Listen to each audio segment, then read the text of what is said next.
alegria estar aqui e poder transmitir a palavra de Deus. Quero agradecer ao pastor Evair, que muito nos honra com o convite, viu, pastor? Sentimos muito honrados por estar nessa casa.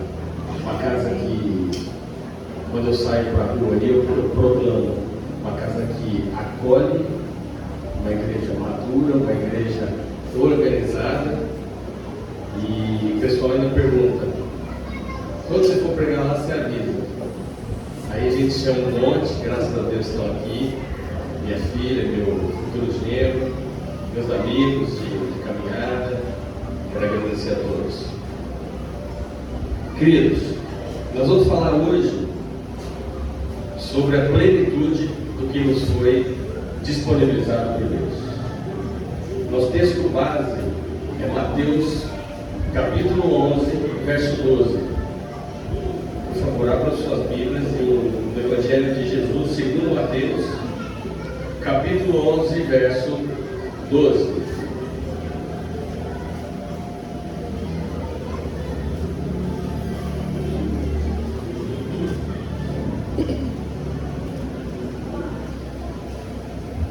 Que diz: e desde os dias de João Batista até agora se faz violência ao reino dos céus, e pela força se apoderam dele. Amém? O contexto, nós vamos falar sobre o contexto em que João Batista, que vai ser o centro do início da nossa palavra, como que Jesus aponta João Batista. O contexto diz a respeito de João que ele é uma mudança de estação, é uma mudança de cenário, porque até João Batista prevalecia os profetas e a lei. João vem como precursor do ministério de Cristo. Ele vem anunciando um novo sacerdócio. Se você puder colocar no Hebreus capítulo 7, verso 12.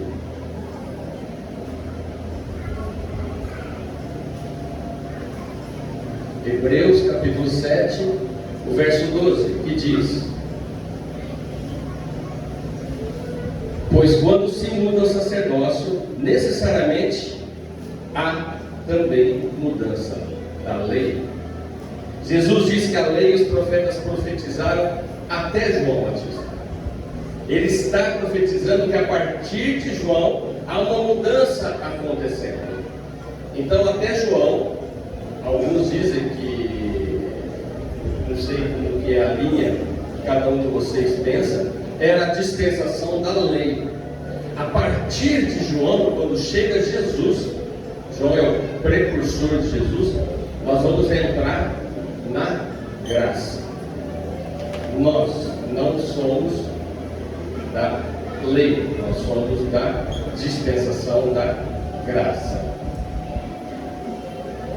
Quando olhamos a figura de um Deus que tira o povo do Egito, que é a salvação, e os leva para Canaã, para um lugar de plenitude, uma pergunta a ser feita é: para sair do Egito, o povo fez algum esforço? Vocês estão comigo? Não fizeram. Para tirá-los do Egito, o povo não fez esforço algum. Foi Deus que os tirou. O pastor Evair até comentou. E durante todos os 40 anos, havia uma nuvem de proteção no dia e uma coluna de fogo para a noite. Vocês devem saber que no deserto, de dia dá 60, 70 graus e à noite dá menos 10. Então, para que fossem protegidos, e eram mais de 2 milhões de pessoas, havia de noite a nuvem, de dia a nuvem, e à noite uma coluna de fogo. Mas o povo não fez esforço algum para sair. E nós eu quero levá-los ao entendimento que essa saída do Egito é como a nossa conversão. Nós não fazemos esforço para ser salvos. que nada dependeu de nós. Nada dependeu de nenhum esforço nosso. E quando o Senhor os tira do Egito, essa era uma obra de intervenção divina. Ela significa, ela simboliza a nossa redenção e a nossa salvação. Não há esforço para a nossa salvação. No entanto, depois de terem sido salvos, para alcançar a plenitude daquilo que Deus prometeu, aí sim, eles teriam que lutar. Aí sim haveria necessidade de esforço. Quando o povo sai do Egito, Deus os leva pelo deserto, protegendo sobre a nuvem, protegendo com a coluna de fogo. E quando eles vão adentrar as promessas de Deus, uma terra que emana leite e mel, aí não foi mais de graça. Aí eles tiveram que conquistar, porque Deus disse: vá e conquiste a terra. A promessa está feita. Mas quem deveria ir lá? Vocês sabem a história dos 12 espias. Estava, inclusive, ontem, nós ministramos numa casa de recuperação lá em Altinópolis, e a gente falou sobre os 12 espias, mas somente 2 viram com bons olhos. 10 só puseram dificuldade. Lá tem gigante.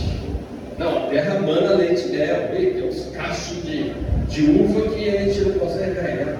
Mas em compensação, os seus gigantes, filhos de Neferim, ou seja, enquanto estavam de bondejada, andar pelo deserto, calçado, queridos, 40 anos, calçado não se gastou, a roupa não rasgou, a roupa não puiu, Deus deu tudo.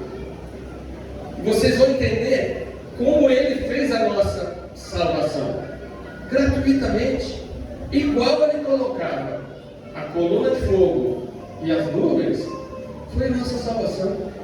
Nós não precisamos fazer absolutamente nada. Mas para que nós pudéssemos entrar na plenitude das promessas, essa sim requer um esforço nosso. Assim como o povo de Deus teve que entrar na terra prometida e dominar todos os outros povos que haviam lá, vocês vão entender que nós temos que tomar posse também das nossas promessas. Seguindo o texto aqui, nós precisamos entender que a aplicação prática que Jesus está falando sobre tomar o reino, em Mateus capítulo 11, verso 12, não fala de entrar no reino pelo nascimento, como ele instruiu em João capítulo 3 a Nicodemos. Não, mas ele fala a respeito de nos apropriarmos da plenitude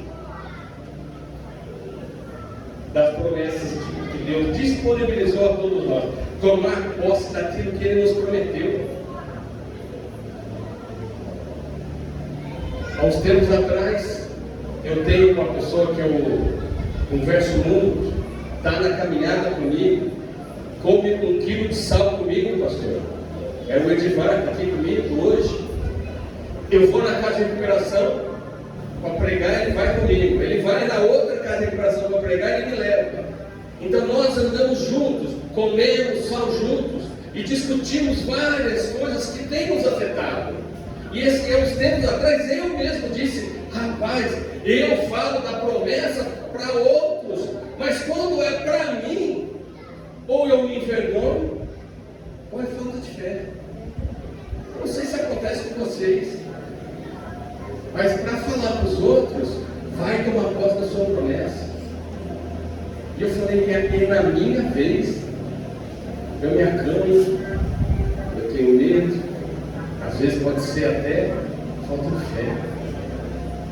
Mas como quem come sal junto, também exorta e também edifica. E ele disse na minha vida: não, as promessas de Deus são para você, para mim e para todos. Ei, você não entendeu? A promessa de Deus é para você, para mim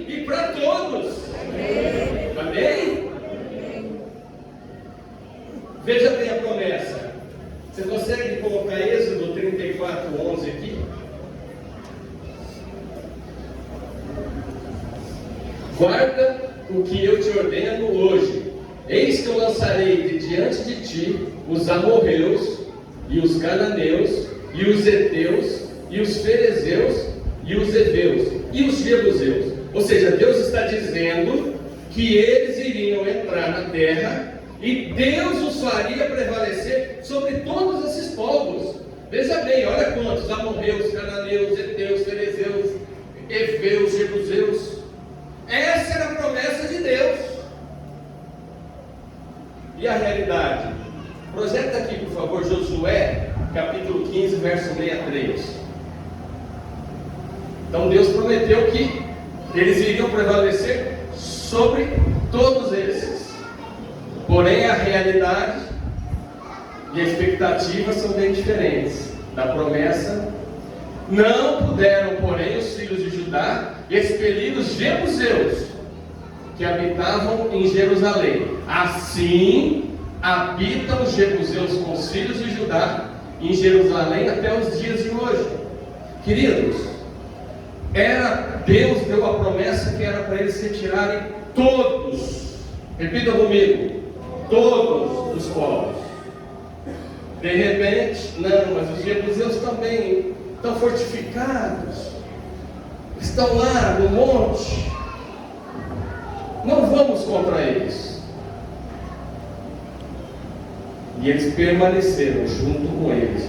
Queridos, preste atenção nas nossas promessas para as nossas vidas da salvação. Deus disse: vá lá e tome posse. Tira tudo o que não te convém, o que não me convém. Aí a gente deixa um pecadinho, a gente deixa uma coisinha. Não, essa coisa eu não consigo. Eu vejo gente que saiu da igreja porque não conseguiu abandonar o vício de um cigarro. Esse é o jebuseu. Tem gente que não conseguiu largar o vício da bebida e saiu da igreja. Gente que não abandonou o vício do furto, da prostituição, do adultério, que são da igreja. Preferiu sair da igreja, preferiu sair sobre das bênçãos de Deus para habitar o Jebuseu.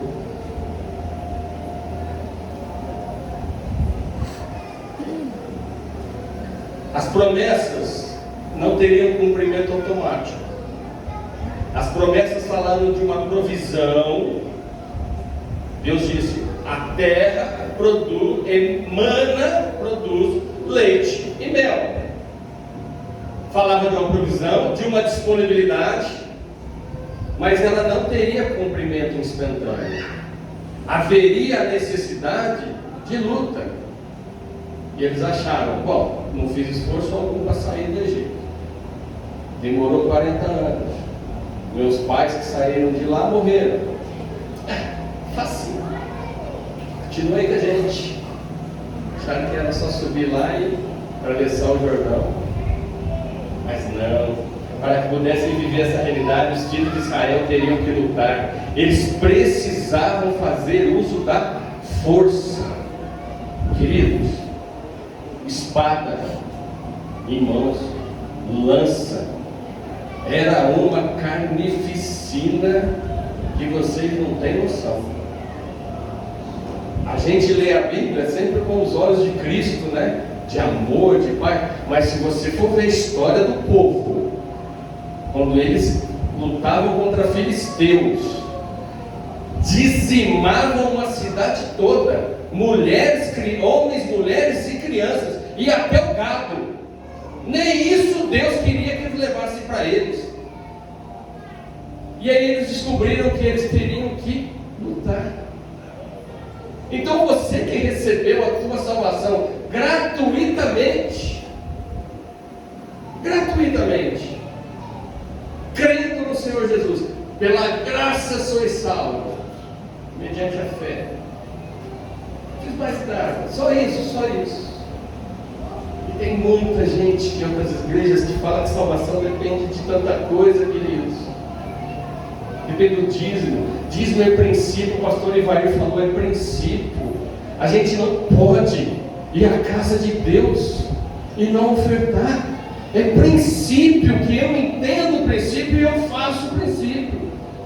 Mas tem lugares aí que diz que se não ofertar, perde a salvação. Cai nisso não. Em 1 Crônicas 19, 13, não precisa pôr não. Ser forte, pois pelejemos varonilmente pelo nosso povo e pela cidade de nosso Deus. Então eles tinham que lutar com espada na mão, matando os gigantes, matando os outros povos, precisando dos jebuseus. Depois a gente volta. Ilustrando, vemos que para entrar e tomar posse completa é que eles descobrem a necessidade de luta, necessidade de guerra. Agora vejamos parte das promessas que nós temos e que nós carregamos. Coloca João 10, por favor. Parte B. Eu vim para que tenham vida e a tenham em abundância. Quem falou isso? Jesus. Presta atenção. Nós estamos falando das promessas e da herança que nós recebemos. Como aquele povo recebeu uma terra que manda leite e mel, nós recebemos algumas das promessas, que eu vou descrevê-las aqui. A primeira delas que eu digo é: eu vim para que tenham vida e a tenham em abundância. Por favor, coloca Efésios 1:3. Você tem na NAA aí? Efésios 1, verso 3, na NAA.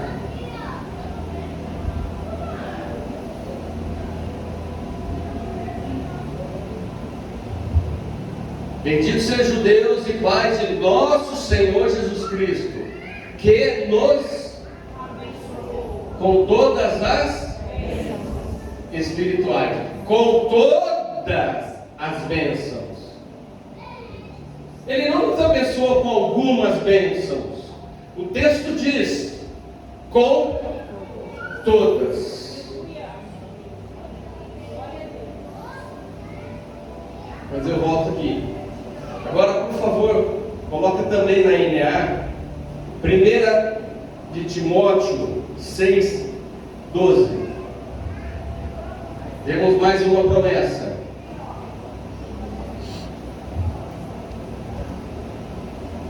Primeira de Timóteo 6:12. Combata o bom combate de fé. Tome posse da vida eterna. Tome posse da vida eterna. De todas as promessas que Deus nos fez, nós falamos em pelo menos 3: vida e vida em abundância.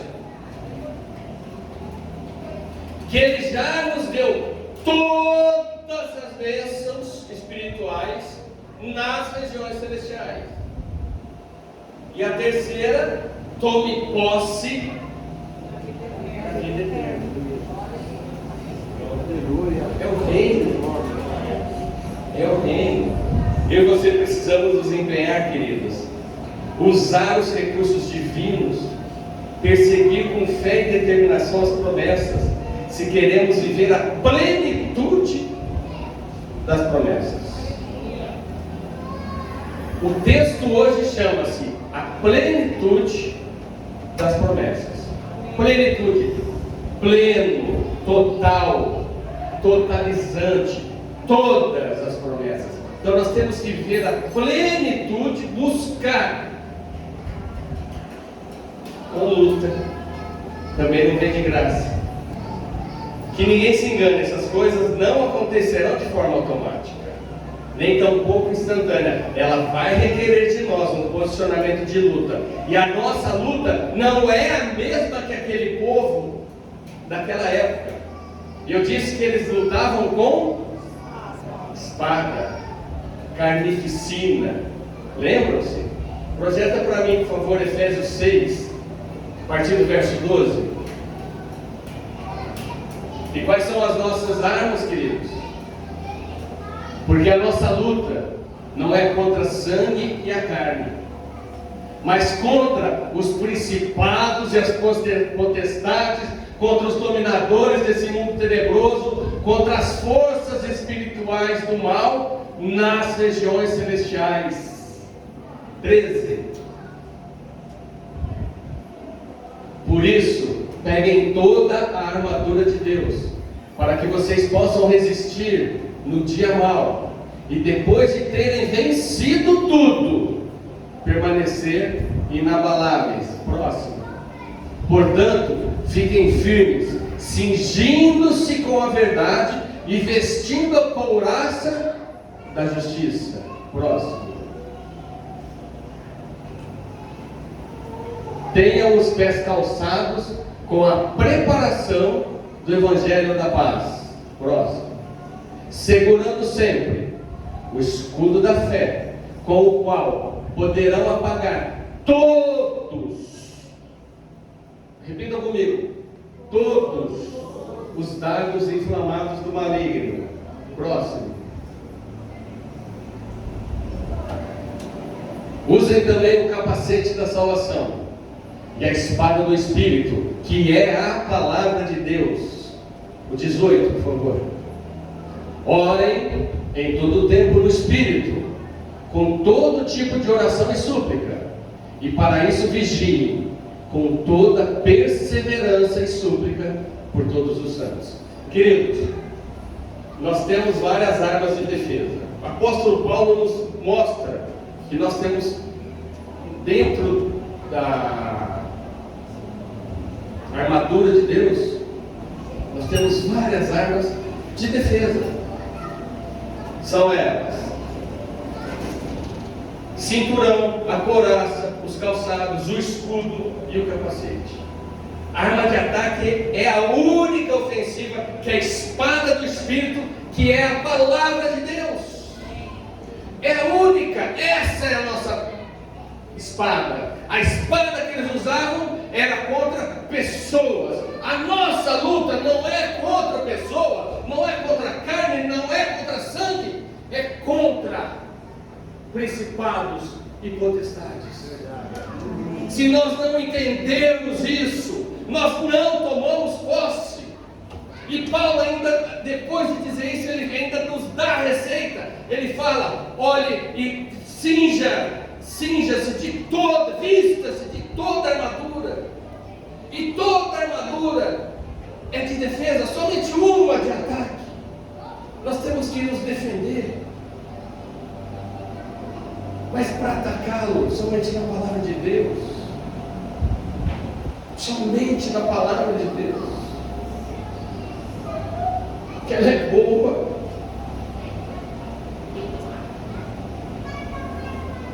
Ela é agradável. E ela é perfeita. Amém.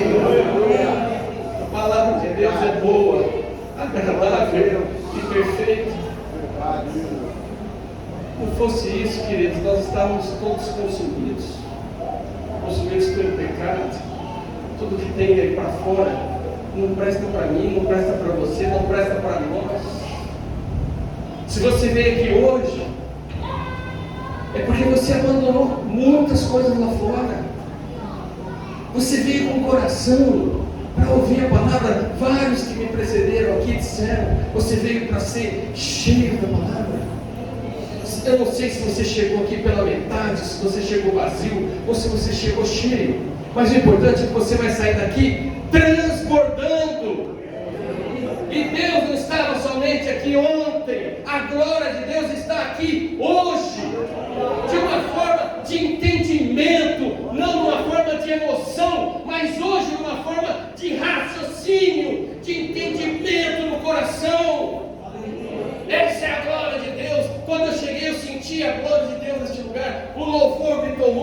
louvor me fez sentir algo do fogo.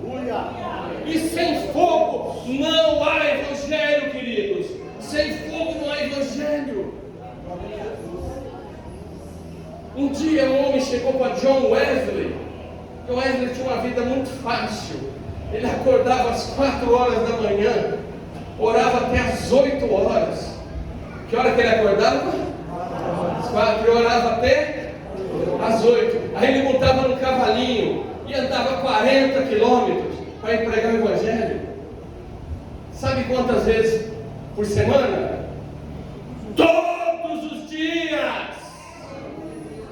E aí perguntaram: John, o teu culto começa às 6 da manhã no domingo, por que ele está lotado? E ele disse: porque eu queimo, e as pessoas vêm para me ver queimar. Sem o fogo não há evangelho. Sem o fogo você não consegue transmitir o evangelho. Você não consegue viver o evangelho. É por isso que o fogo do Espírito tem que habitar e tem que batizar a cada um. O pastor um dia deu uma palestra para a gente, que era só uma palestra, mas ele pregou o batismo do Espírito Santo no fogo. Se você não se batizar no fogo, você não é revestido do poder do Espírito. E é fogo que vai queimar. Ele vai queimar. O fogo purifica o ouro e prata, queridos. Aleluia. O ouro de Ofir, ele é purificado no fogo, que vai queimar toda a impureza, vai queimar todo o nosso pecado, vai queimar tudo que nós pensamos de errado, tudo que nós fazemos de errado. Esse é o fogo. E John Wesley disse: eu queimo e as pessoas vêm para me ver queimar. Glória a Deus. Aí você me pergunta: e a oração? Que tipo de arma é a oração? E a oração? Que tipo de arma é a oração? Aí eu te respondo. Só um minutinho.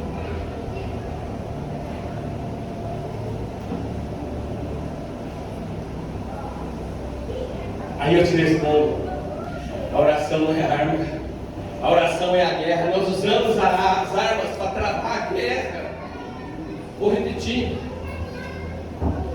Aí você me pergunta: e a oração? Que tipo de arma que ela é? A oração não é a arma. A oração é a guerra.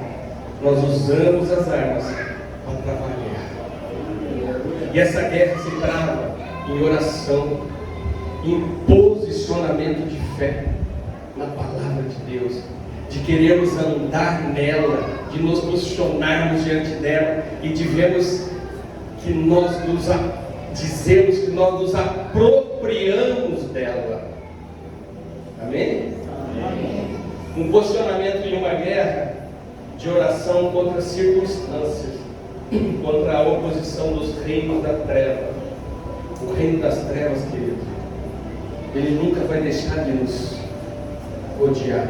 A palavra de Deus diz que o diabo ruge como um leão. Ele não é leão. Ele nos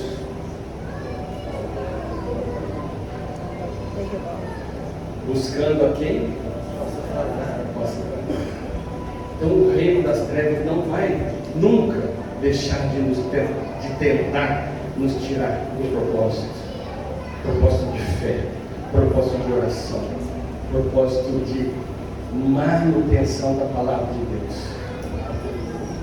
Como foi dito aqui na abertura, uma pessoa para subir nesse púlpito, ela tem que estar com a vida limpa, ela tem que estar com a vida de oração, ela tem que estar com a vida de renúncias. E foi dito que até para sentar nesse banco, não adianta você aprontar o dia inteiro e vir. Não, mas adianta sim, porque na mesma passagem de 1 João 1,9, coloca aqui, querido, eu não sei porque que nós vamos citar. 1 de João, capítulo 1, verso 9. Se confessarmos os nossos pecados, Ele é fiel e justo para nos perdoar os pecados e nos purificar de toda injustiça. Eu não sei como que você andou no dia, eu não sei como você andou na semana, mas a palavra de Deus tem dito ali, ó, se nós confessarmos os nossos pecados, Ele é fiel e justo. Deus está dando esse recado para alguém aqui na igreja. Eu não sei para quem é, mas toma posse. Mesmo que você tenha pecado, arrependa-se dele, que você ganha um advogado fiel, Cristo Jesus.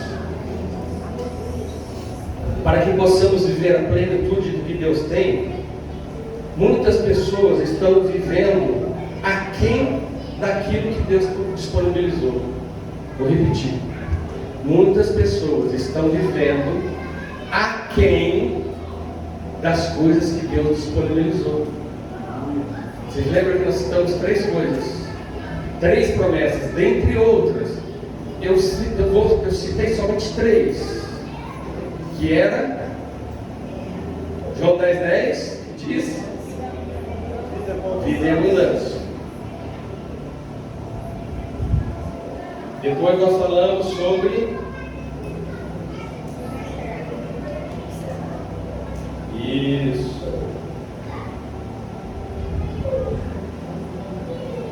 Efésios 1:3. Todas as bênçãos, todas, Ele nos prometeu. E em 1 Timóteo 6:12, tome posse da vida eterna. Queridos,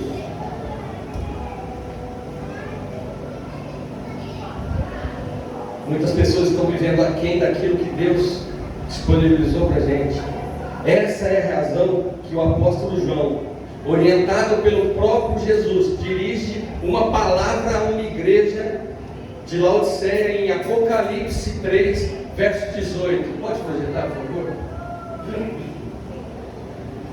Aconselho que você compre de mim ouro refinado pelo fogo,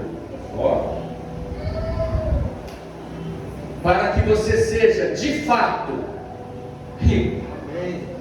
Compre vestes brancas para se vestir, a fim de que a vergonha da sua nudez não fique evidente, e colírio para ungir os olhos, a fim de que você possa ver. Ele está dizendo que nós não estamos experimentando tudo que Ele disponibilizou.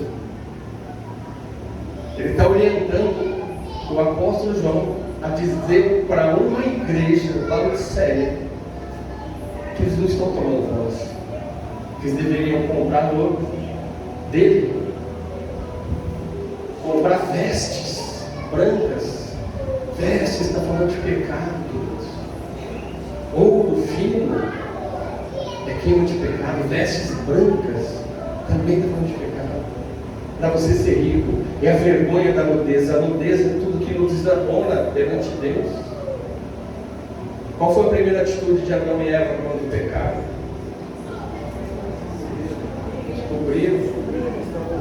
Descobriram a nudez. Essa nudez é aquela que, enquanto Adão olhava para ele com os olhos de Deus, ele não via nudez. O dia que Adão cai e ele olha para Deus com os olhos dele, aí ele vê a nudez. Pegaram no Espírito? Você precisa se posicionar, querido, para conseguir essas coisas.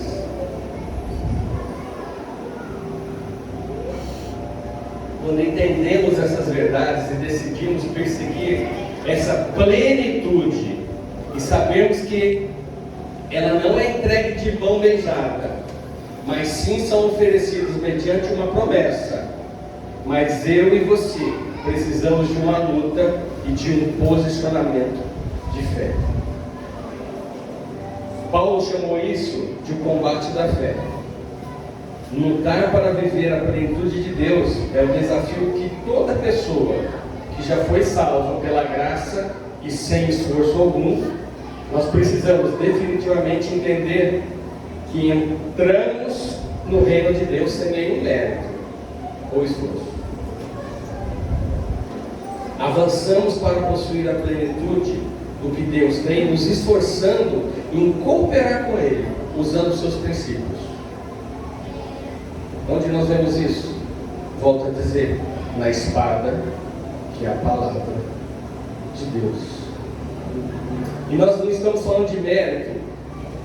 Estou falando daquilo que John Wesley chama de os meios da graça, para acessar a plenitude do que nos foi disponibilizado. Não se contente com nada menos do que a plenitude. Há uma terra que manda leite e mel. Há um lugar de abundância. Há um lugar de plenitude esperando por mim e por você. Busquemos este lugar. Busquemos este lugar. O reino é tomado à força. O reino é tomado à força. Ei, vocês estão aqui? O reino é tomado à força. Basta crermos e agirmos de acordo com essa fé. Estou indo para a conclusão. Como foi dito anteriormente, muitas pessoas estão vivendo aquém daquilo que Deus disponibilizou. Vamos lembrar dos 3 textos. Eu vim para que tenham vida e vida em abundância. Quantos de nós não estamos esperando uma vida, experimentando uma vida, nem tampouco vivendo uma vida próspera? Quantos de nós não estamos nem vivendo uma vida, muito menos uma vida próspera, uma vida em abundância? Quantos de nós encontramos crentes? Como você está? Está numa luta aí. Amém, irmão. Morar. Você não vê aquele abençoado por 6 meses. Você encontra com ele de novo. E aí, irmão, como você está? Estou numa luta. E depois passa mais 6 meses. Você encontra com o cara. Você tem até medo de perguntar. Você chega devagarzinho. E aí, como que você está? Estou numa luta. Mas eu tô na... O cara não acaba a luta. Ele não termina a luta. Eu vou copiar a frase de um amigo. Quem conhece o crente 6 horas? 6 horas por mim. Eu fui na chácara com ele lá na casa de recuperação, e o pastor falou: eu tinha uma dor nas costas, e eu como agora essa planta aqui, ó, me faz um bem danado. Eu fui ler para ele, é hora Pronox. Aí ele virou e falou assim: ô irmão, antigamente só tinha crente 6 horas para mim, agora tem ora para os 9. Mas é assim, gente. Jesus disse: eu vim para que tenham vida, e vida em abundância. Essa abundância nas nossas vidas é prosperidade. Se vocês entrarem numa igreja que prega prosperidade, sai fora. A prosperidade vem. Quem conhece o texto de Mateus? Não precisa projetar não. Quem conhece o texto de Mateus 6, verso 33? Dou-lhe uma. Agora pode projetar. Mas busquem em primeiro lugar o reino de Deus e a sua justiça, e todas essas coisas lhe serão acrescentadas. O que Jesus disse antes: não turbeis vosso pensamento, não se preocupe com o que é a vez de comer, de vestir e de beber. Essa é a nossa preocupação, queridos. A gente brinca. Qual é a parte do homem que mais dói? O bolso. Mas o Senhor Jesus, logo em seguida, ele fala: mas ninguém serve a 2 senhores. Ou você serve a Deus, ou você serve ao dinheiro. Por isso que você não deve ir atrás de prosperidade. Você deve ir atrás dos preceitos de Deus. Deus nos deu a promessa. Deus prometeu a mim e a você uma vida em abundância. E nós não estamos tomando posse dessa vida. Outra coisa que Deus nos prometeu, está lá em Efésios, que nos abençoou com todas as bênçãos. Queridos, foi com algumas? Foi com? Quem já tomou posse dessa bênção? Meu Deus, quanta gente falta para tomar posse. Ei, crente, toma posse. É teu. Deus, o teu pai te prometeu. Não foi o diabo que te prometeu. Não foi o vizinho da esquina. Não foi o teu irmão. Foi Deus que te prometeu. Ergue tua mão e diz: eu tomo posse de todas as bênçãos. De todas as bênçãos. Por isso, queridos, você não precisa fazer campanha de bênçãos. Você não precisa correr atrás de bênçãos. Quando você anda na palavra, as bênçãos correm atrás de você. Você anda e a bênção vem. Diga: vamos buscar uma bênção. Porque não está andando na palavra, não está buscando a Deus corretamente. Quem está andando segundo o coração de Deus, anda e as bênçãos a segue, a busca. Eu sou prova disso. No começo do ano, queridos, eu vim atravessando, eu montei uma loja, rapidinho eu montei uma loja, 3 meses antes da pandemia. Investi um dinheiro que eu tinha, e o que eu não tinha. Era bonito. Olhava a loja, olha que linda a loja. E passei todo aquele sufoco. Fecha a loja, fecha, que senão a polícia vem e te prende. Aí, tinha dia que a gente ficava com a portinha meio aberta, pastor. Eu confesso, fiz errado, mas eu tinha que pagar funcionário, eu tinha que comer. Eu ficava com a portinha meio aberta, um olho no gato, um olho na polícia, um olho no olho na polícia. E a polícia baixou no vizinho. Eu tremi. Eu tremi várias vezes. E foi lá e levou o meu vizinho de longe para a cadeia, gente. Um comerciante, um homem sério, levou o homem preso. E veio, passou a pandemia. Eu falei: agora vai. Orei, falei: pai, o Senhor me deu essa loja, e aí? E Deus estava quieto, não falou nada. No início desse ano, fevereiro, final de fevereiro, eu e a Helena, minha esposa, nós pegamos Covid. Ou seja, 6, 7 dias em casa. Aí me liga um pastor Davi me liga e falou: não sei se é para você, mas Deus mandou te dizer que Ele está te separando, para você ter um momento com Ele. Aí eu falei: bom Deus, e aí? Vou te buscar mais ainda. Então a gente não podia sair de casa. Orávamos.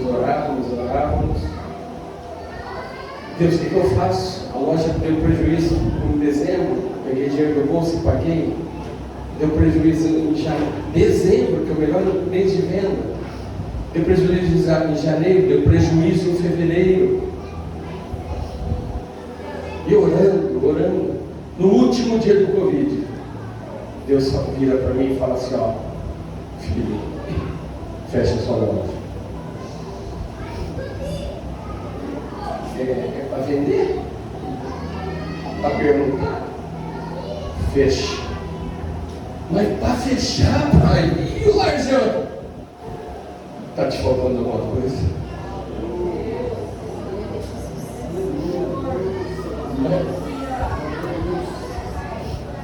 Já te disse o pai. Fecha. Queridos, fechei. Mas nem ponto posso vender, pai. Fecha. Não vai te faltar nada. Eu quero você trabalhando para mim. Eu vou te fazer fluir dentro do ministério, do meu reino. Eu estou te chamando para isso. Mas posso trabalhar de engenheiro de vez em quando? Quero. Acalma teu coração. Gente, o nosso coração quer pular na boca.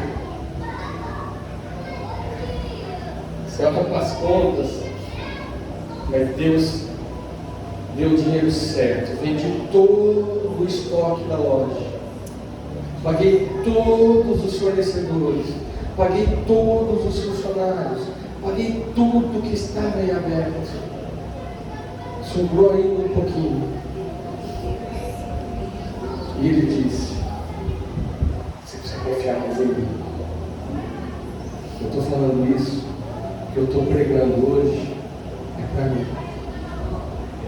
Eu estou pregando primeiro para mim.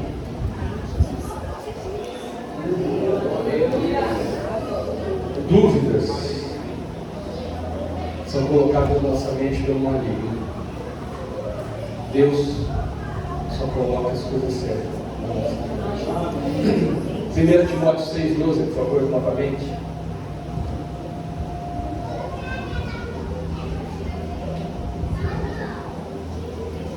Combata o bom combate da fé, tome posse da vida eterna. Quantos de nós ainda tem dúvida sobre a vida eterna? E consequentemente tem dúvida da salvação? Quantos crentes a gente encontra que não tem certeza da sua salvação? Por um ato único de crer no Senhor Jesus com o coração e confessar com a boca. É o único ato para a nossa salvação. Único. E tem crente que ainda não crê na totalidade, na certeza da salvação. É por isso que eu tome posse da vida eterna. A vida eterna é tua. No momento que você aceitou Cristo, você ganhou a vida eterna. Dúvidas sobre ter a vida eterna? Põe Colossenses 1,13, por favor, querido. Ele nos Colossenses 1,13. Ele nos libertou do império das trevas e nos transportou para o reino do seu Filho. Gente, o reino é Cristo. O império das trevas, vocês lembram que a nossa luta é contra? Não é contra carne e sangue, e sim contra principados. O príncipe das trevas, ele nos tirou do principado e nos transportou para o reinado do seu Filho. Quem crê nisso? Ergue a mão, crente. Declara isso, crente. No qual, 14, no qual temos a redenção e a remissão dos pecados. Aleluia! Aleluia! Deus nos tirou do império das trevas, nos tirou do charco de lodo e nos levou para o reino do seu Filho amado. Para um reino. Você entrou no reino já. Assume todas as promessas do reino, que é a vida e a abundância, que é as bênçãos das regiões celestiais e posse da vida eterna, queridos. Quem tem dúvida? É o último versículo, por favor. João 5:24. Eu quero que você erga a tua mão assim, querido. Em verdade, vos digo. Por favor, pega o dedinho assim, ó. Quem ouve a minha palavra, pega agora o anelar e crê naquele que me enviou. Pega o dedo médio. Tem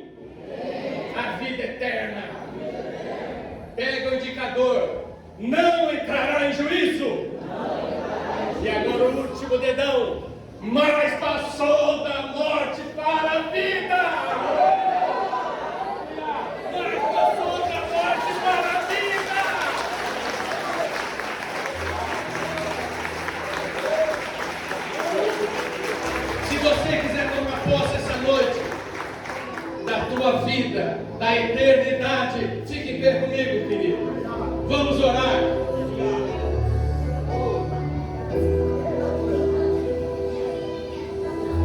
Amém? Levanta as mãos. Levanta as tuas mãos e repita lá. Eu